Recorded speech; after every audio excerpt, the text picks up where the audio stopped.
Sir, ಈಗ greater ಬೆಂಗಳೂರಿಗೆ ರಾಜ್ಯಪಾಲ ಅನುಮೋದನೆ ಕೊಟ್ಟಿದ್ದಾರೆ.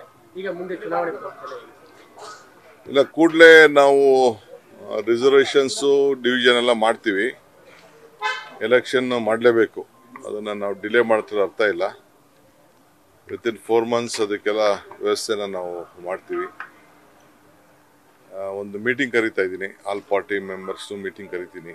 ಅವ್ರ ಸಜೆಷನ್ ಕೇಳ್ತೀನಿ, ಯಾವ ರೀತಿ ಡಿವಿಷನ್ ಮಾಡಬೇಕು ಅಂತ ಅವ್ರ ಅಭಿಪ್ರಾಯನೂ ಕೇಳ್ತೀನಿ ನಾನು.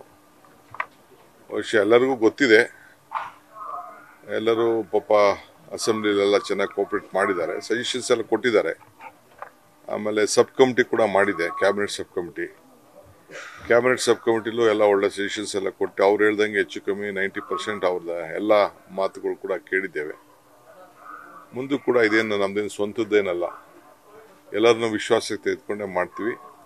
ಬಟ್ ಎಲೆಕ್ಷನ್ಸ್ ಜಲ್ದಿ ಮಾಡೋದನ್ನು ತೀರ್ಮಾನ ಮಾಡಿದ್ವಿ. ಈ ವರ್ಷದಲ್ಲೇ ಆಗ್ಬೋದು ಸರ್? ಹೌದೌದು, ಮಾಡಲೇಬೇಕಾಗ್ತದೆ. ಇನ್ನು ಡಿಲೇ ಮಾಡೋದ್ರಲ್ಲಿ ಅರ್ಥ ಇಲ್ಲ.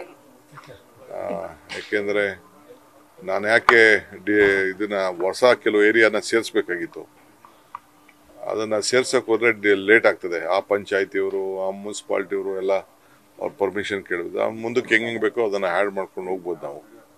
ಸೊ ಅದಕ್ಕೆ ಇವತ್ತೇನಿದೆ ಅದನ್ನೇ ನೋಟಿಫಿಕೇಶನ್ ಮಾಡಿ ನಿನ್ನೆಯಿಂದ ಹೊಸ ಗ್ರೇಟರ್ ಬೆಂಗಳೂರು ಆ್ಯಡ್ ಆಗಿದೆ. ಸರ್, ಈಗ ವಿಪಕ್ಷದವ್ರು ಹೇಳ್ತಾ ಇರುವಂಥದ್ದು ಗ್ರೇಟರ್ ಬೆಂಗಳೂರು, ಅದೇ ಎಸ್ಪೆಷಲಿ ಅಶೋಕ್ ಅವರು, ಇದು ಕ್ವಾರ್ಟರ್ ಬೆಂಗಳೂರು ಆಗಿದೆ. ಆಯಿತು, ಅವರು ಇದನ್ನ ಅವರು ಸ್ಟಾರ್ಟಿಂಗ್ ಅವ್ರು ವಿರೋಧ ಮಾಡ್ಬೋದಾಯ್ತಲ್ಲ.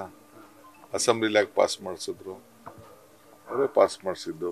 ಅವ್ರು ಯಾಕೆ ಸಜೆಷನ್ಸ್ ಕೊಟ್ಟರು, ಕ್ವಾರ್ಟರ್ ಬೆಂಗಳೂರು ಅಂತ ಹೇಳಿ ಫುಲ್ ಬೆಂಗಳೂರು ಅಂತಾರೆ ಇಲ್ಲಿ.